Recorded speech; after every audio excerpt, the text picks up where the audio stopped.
Wow, thank you so much for having me. This is God's country, beautiful, beautiful area, Cascadia, right? Yeah. As you're aware, I'm running for Prime Minister this year, and when I become Prime Minister this fall, I think I'm gonna consider annexing this area, bringing it back under the crown so you can have proper liberty as granted by Her Majesty the Queen.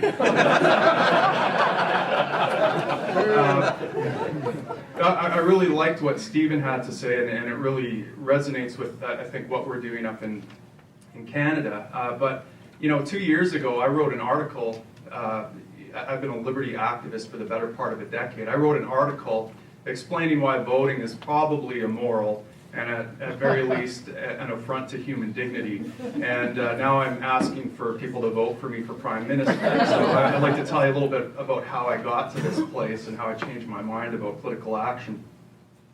I grew up on a farm in northern Alberta, and very far away from the world of politics. Our dinner table talked very little about the political scene. It was mostly my dad complaining and grumbling about this and that.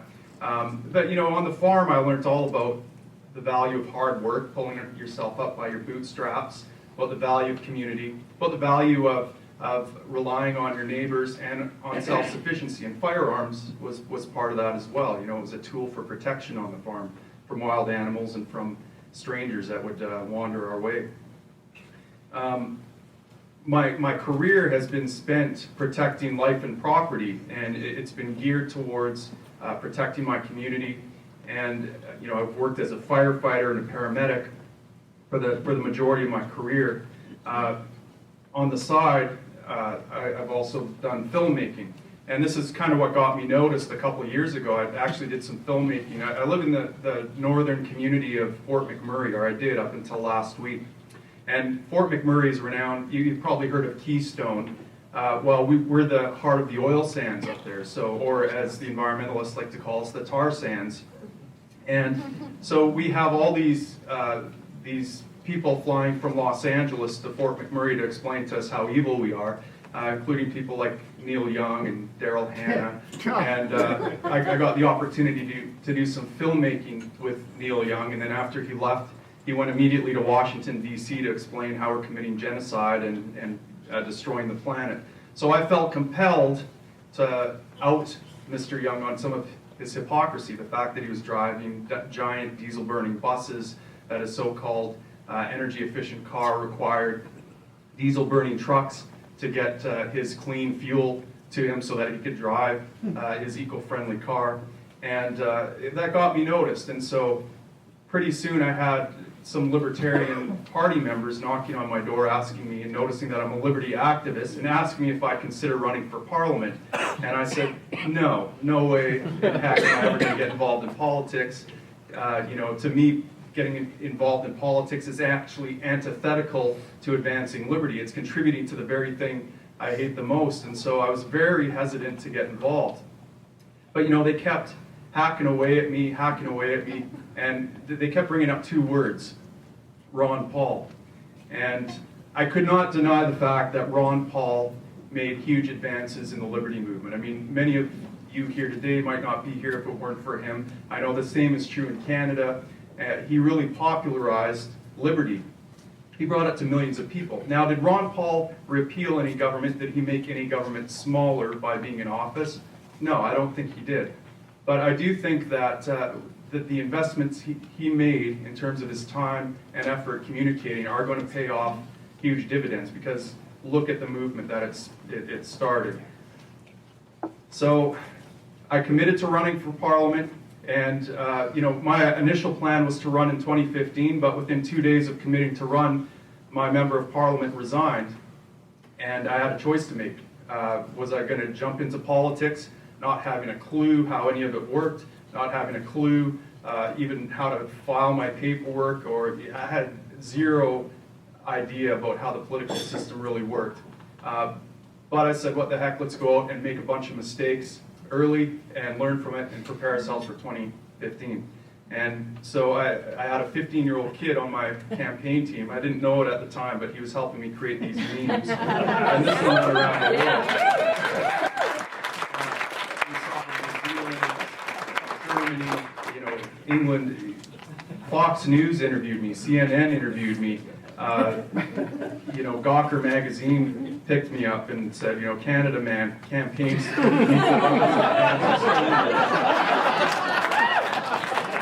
awesome.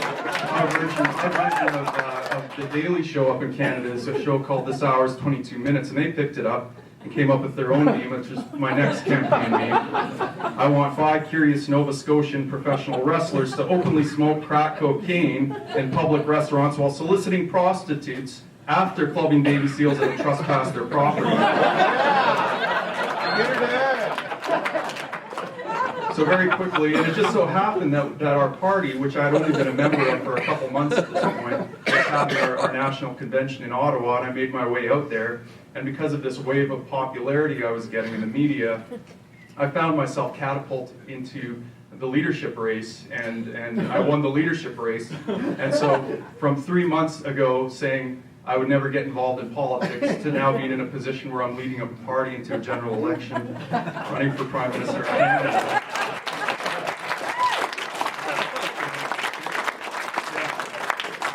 It's been a surreal ride, let me tell you. But I want to talk a little bit about some of the success we're having, because, when I took leadership of this party, it was essentially run by a guy in his basement office, and there was maybe a handful of liberty lovers that were keeping the flame alive and hoping that one day the party would be resurrected and maybe get somewhere. And now we have regional directors established across Canada.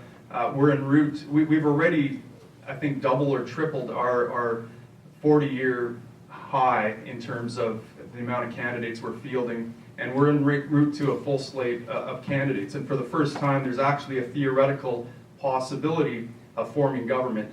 And so how did we get here? How did we manage to build a party so quickly? Well, I think there's a number of reasons, but I want to talk a little bit about why I turned down, because as soon as I started getting all this popularity, I was actually approached by 2 mainstream parties, and I'd actually have a seat in Parliament now, I believe, if I had joined the Conservative Party and ran as a candidate. And so why is it that I refuse to go to Parliament on that platform? I'm going to tell you why. I think that mainstream politics is by and large a futile endeavor. And the reason it's a futile endeavor is because they're operating, first and foremost, they're operating from a false paradigm. And I'm going to talk about that in a little bit. But you'll notice that whoever gets into power, nothing really seems to change. In fact, things seem to continue to march the wrong direction. And so it doesn't really seem to matter who you have in Parliament. And in fact, I would suggest that even if I were to win by some miracle, people just hated everyone else and say voted for our party, if I were to become Prime Minister, I don't imagine that I could create the kinds of sweeping changes that we as libertarians would like to see in Canada. I just think that there's a narrowly constrained set of policy options I can choose from, and those are largely constrained by the beliefs and the political forces at play. And one thing you notice about government is that they're always following, they're never leading. They're 4 to 5 years behind the prevailing zeitgeist, aren't they? I mean, people for a long time have known that cannabis should be legal, and just now are we starting to see those policies emerge. So they're never at the forefront of driving change. They're always behind the parade. So I think it's a real futile effort. And I think it's because they're operating from a false paradigm, like I said. So the traditional paradigm is that change comes from the top down. In other words, you got to get the seat of power, and then everything's going to be okay, right? If we just get Obama in there, if we just get, Land in there this year, now things will get better. But I think this is a naive and frankly erroneous paradigm.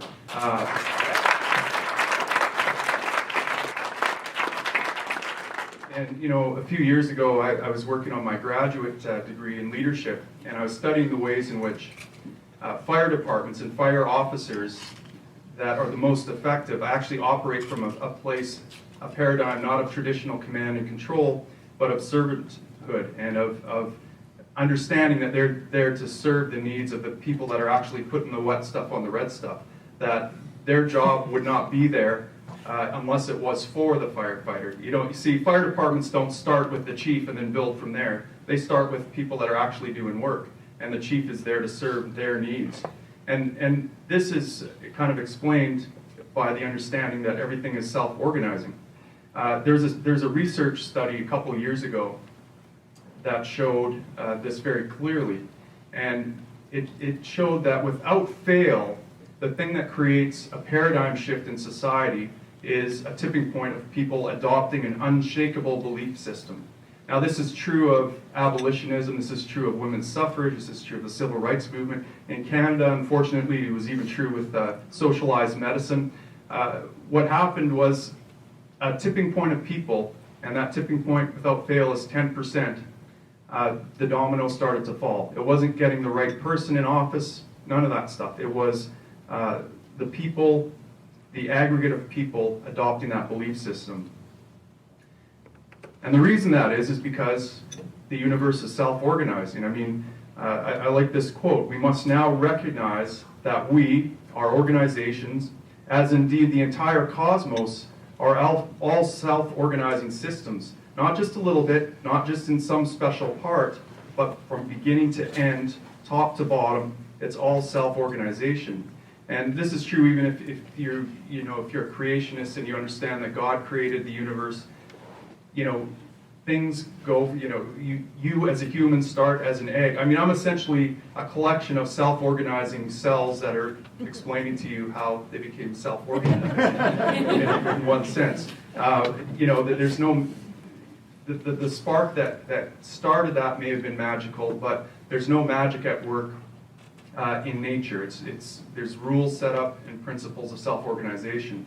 And so my suggestion is that our failure to recognize this is what creates all sorts of problems. Our behaviors start with our belief system. What we believe about our diet, what we believe about health, what we believe, that informs what our actions are. And the state, the state, can anyone point to it? Has anyone seen it around here? It doesn't exist, does it? It's an abstraction. It's a mental model. What exists are people with guns behaving badly. Why are they behaving badly? Well, because of the belief system that people around them and they themselves have. And so, our goal is to change belief systems. I mean, if you believe that there's 72 virgins waiting for you in the afterlife and that there's barbaric infidels around you, you're going to take violent action. If you believe that government has rights that you and I don't have, it's going to result in violent action. If you have these abstract beliefs about government, that government's maybe some kind of committee of virtue, which everyone seems to think these days, it's going to result in some bad things, some negative unintended consequences. And this isn't because people have nefarious, evil plans. This is because people don't have a belief system that's lined up with reality. And so there's essentially, and this is also true of ourselves. I mean, I'm assuming that everyone here today wants to be a leader, wants to be a change agent in the world, create a better world for their kids, for themselves, for their grandkids. Am I right? And so what I'm going to suggest, and this is a lesson that was hard learned for me, is that I had to re-examine my very belief systems about how to be that change agent. And these are some of the things that I found in my graduate studies and also just empirically in life. I divide leaders or change agents basically into two types. One is the Archon. Archon is a Greek word, it means ruler.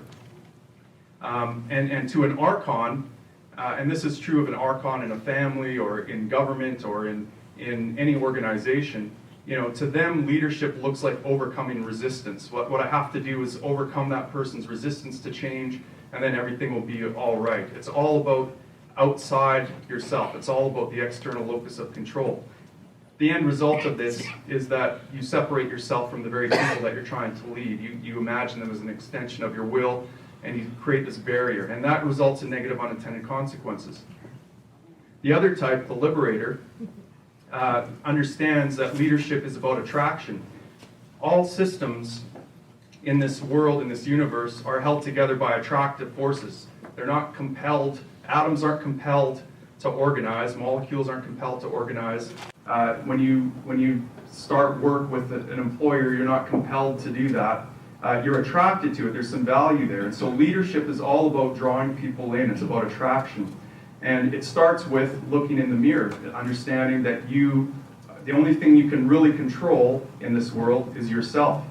And so as you commit to this type of leadership, you understand that you have to serve the needs of other people, that your job is there to serve the people that are doing the actual work. So as leader of the Libertarian Party of Canada, I stopped being a leader the minute I stopped serving the needs of my members and my candidates. But understanding this also leads to all sorts of positive unintended consequences, consequences that are better than you'd imagined would have happened. Here's a picture of some libertarians. Now, if I'm an Archon or the state, the way I would herd this group of libertarians with a big stick, I try to bring them in line. Now, obviously that doesn't work. That just creates more chaos, right? This quote actually caused me to rethink the way I was approaching leadership in my own practice. Jeffrey Goldstein says, clients aren't resisting change, they're being attracted to a core of self-esteem, dignity, and a sense of personal power. And so that just tells me that if I want to lead people, if I want I need to create value for those people. I need to appeal to their sense of personal power, explain why what I'm doing actually provides value to them. And so on the farm, we learn very quickly how you herd cats. And it's by simply providing them something of value. They come running, and next thing you know, you've got an organized group of cats.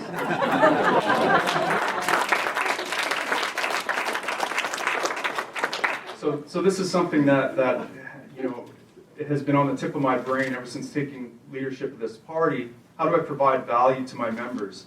And I think Stephen hit the nail on the head.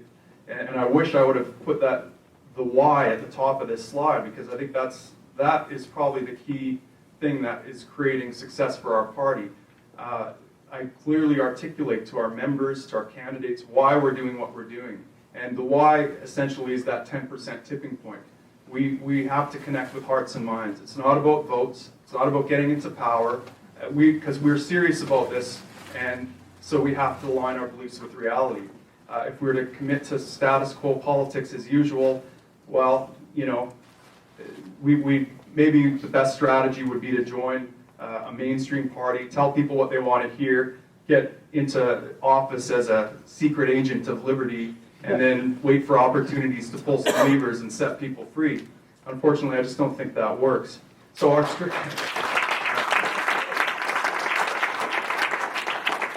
strategy is really focused on hearts and minds over votes. A win to us isn't a seat in Parliament. A win to us is how many hearts and minds have we connected with. To do that, we do have to play political theater a little bit. We have to be difficult to dismiss. And if you would have looked at our platform, in previous years, you'd get the impression, if you're an outsider looking in, that our goal is to seize the ring of power and then fire everyone and rip up all the rules and maybe blow up Parliament on the way out. that sounds great. That scares the bejesus out of everyone else. And so part of this is softening it a bit. We want to be a gateway drug to liberty. We want to draw people in. We don't want people to immediately dismiss us. So we've adjusted our strategy a little bit, and it's actually proving to draw in a lot more candidates and supporters than we've experienced in previous years.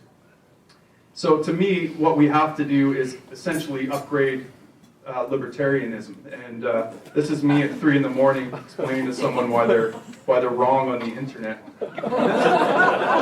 Mr. Prime Minister. And you're right, I'm never going to be Prime Minister if I'm this guy, am I? I'm never going to... Strangely enough, people didn't listen to me, including my kids. My kids, I try to tell them all the time how smart I am, how wise I am, how they should listen to me, and yet they still won't listen. No one listens to me about liberty and about what people, And it was because I was operating off this old operating system, what I call Libertarianism 1.0. Libertarianism 1.0 is focused on others. We'd have freedom if everyone just believed what I believe. It's all about you guys. You guys are the problem. We need to fix you.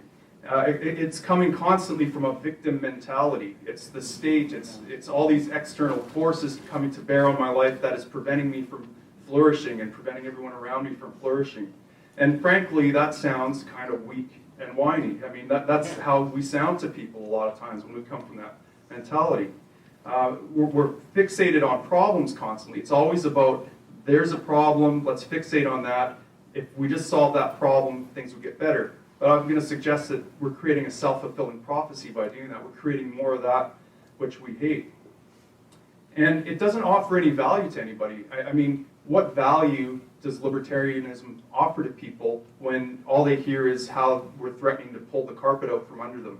And to give you an example of this, in my by-election, I was running, we have natives, First Nations, we call them in Canada, around the oil sands region. And this whole oil sands oligarchy is continually encroaching on what I would consider their property. I mean, here are people engaged in Lockean homesteading and the fact that they're hunting, fishing, trapping, gathering food. They're interacting with nature.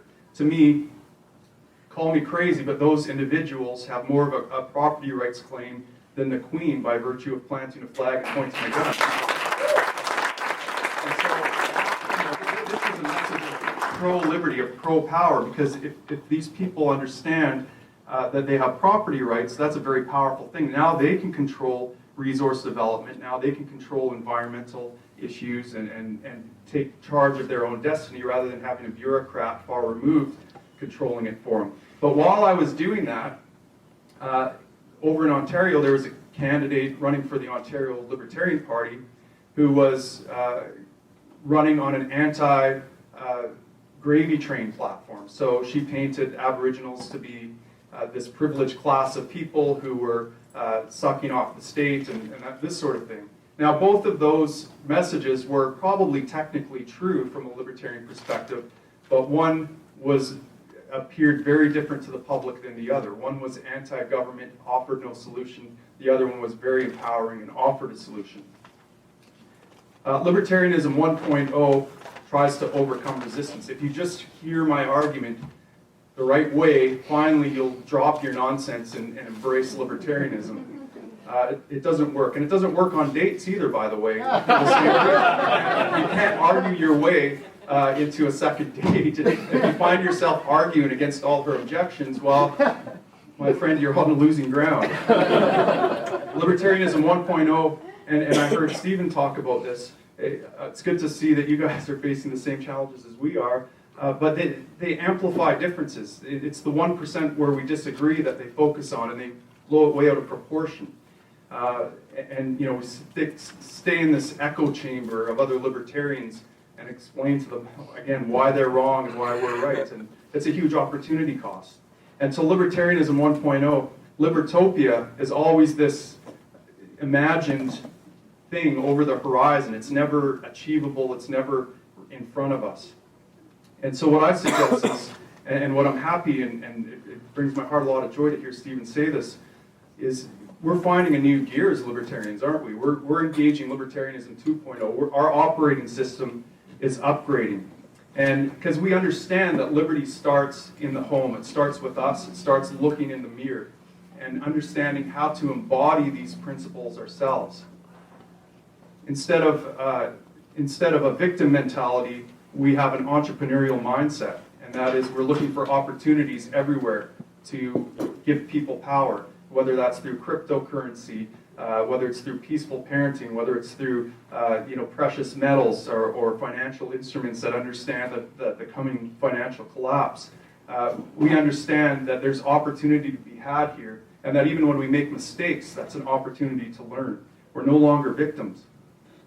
Our voice has much more authority when we embody that which we espouse, and people listen. We're solution-oriented instead of problem-fixated. We offer incredible value to others.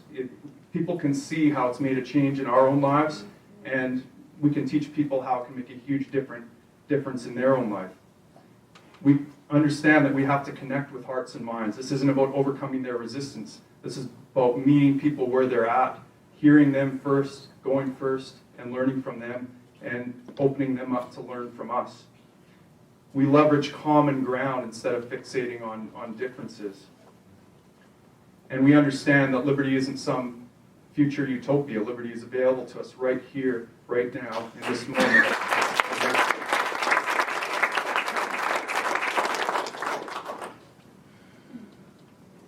So these are the things that I've learned, through trial and error, through making a lot of mistakes. Again, understanding, for the first 2 years of being an activist, libertarian activist, I always assumed that it was about politics. It was about them. It's about convincing enough people. I didn't realize I was still being a statist and authoritarian in my own home.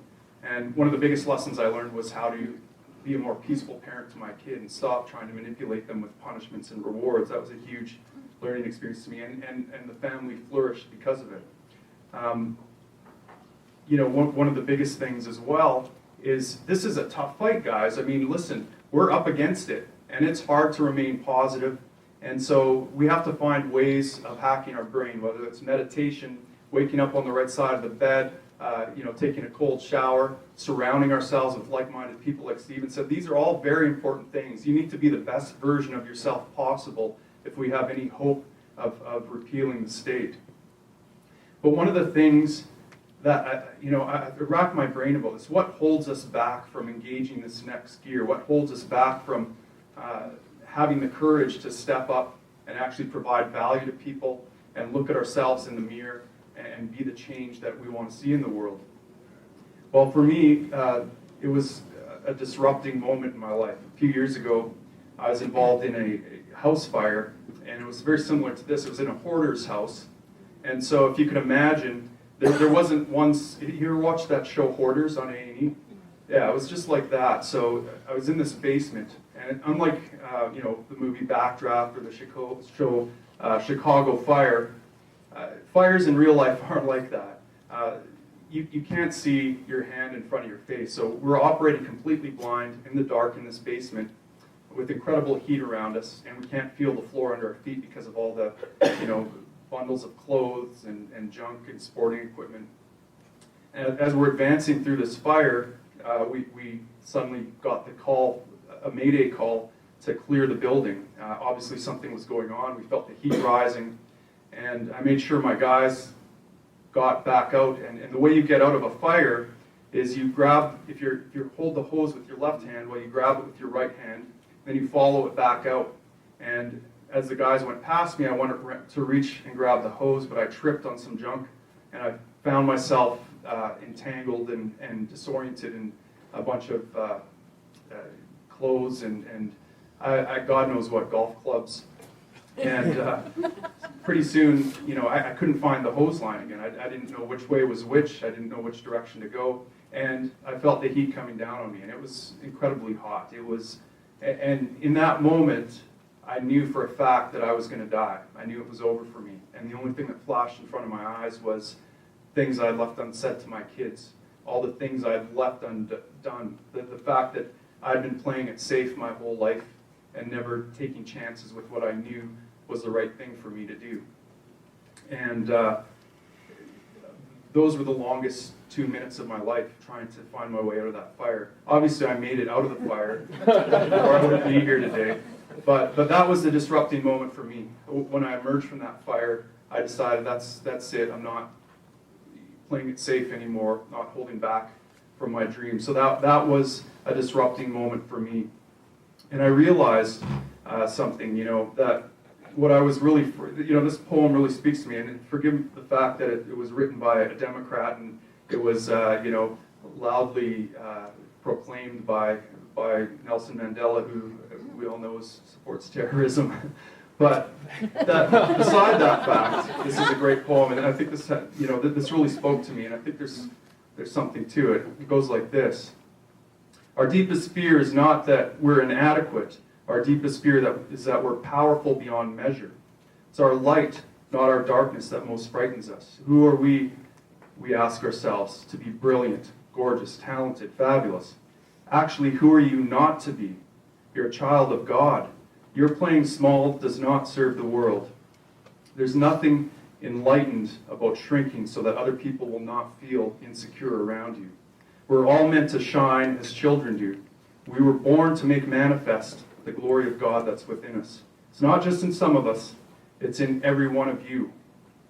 And as we let our own light shine, we unconsciously give others permission to do the same. As we're liberated from our own fear, our presence automatically liberates others. The biggest, if we are powerful beyond measure, that has huge ramifications, doesn't it?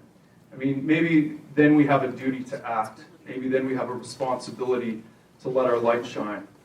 And so many of us, I know I can speak for myself, have played it safe. We've been keyboard warriors in our basement till 3 in the morning.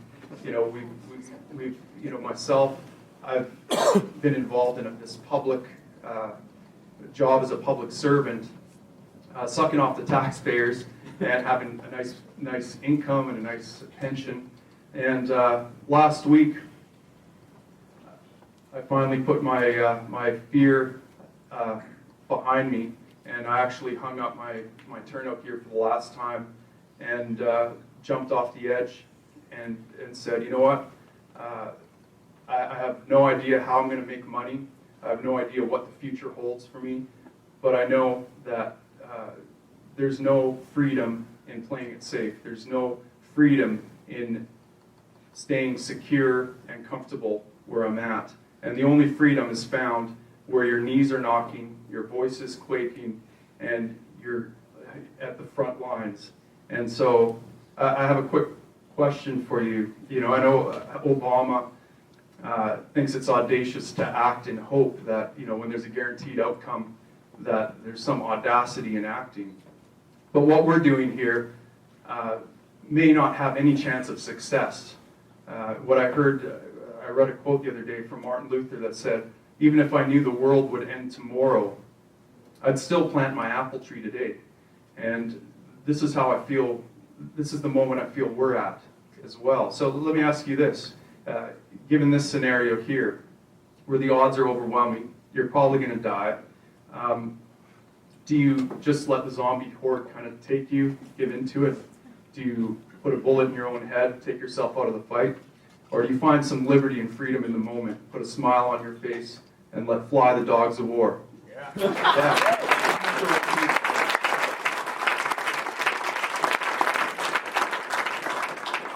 Thank you very much. I appreciate it.